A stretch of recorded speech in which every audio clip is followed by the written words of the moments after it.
సహాయం చేయమని కోరుకుంటూ ఈ ప్రార్థన ప్రభువైన యేసుక్రీస్తు వారి నామములో వేడుకుంటున్నాం తండ్రి. ఆమేన్.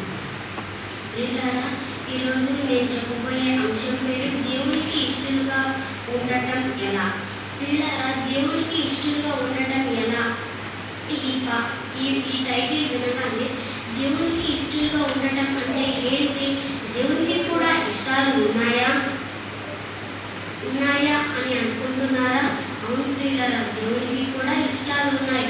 కానీ మనుషుల ఇష్టాలు దేవుని ఇష్టాలు ఒకటి కాదు. మరి మనుషుల ఇష్టాలు ఎలా ఉన్నాయో తెలుసా? మనుషులలో గొప్పగా ఉండాలని, తల్లిదండ్రులకు ఇష్టంగా ఉండాలని, భార్య భర్తకు ఇష్టంగా ఉండాలని అనుకుంటున్నారు.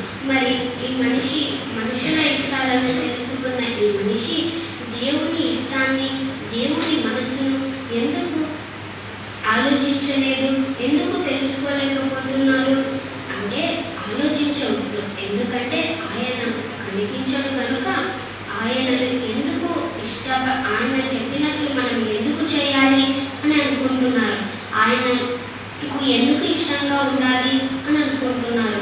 మనలాగే మన పూర్వీకులు కూడా దేవునికి ఇష్టంగా ఉండలేదు. వారు ఏమయ్యారో ఒకసారి బైబిల్లో చూద్దామా? కొరింథీయులకు రాసిన మొదటి పత్రిక 10వ అధ్యాయం 5వ వచనం.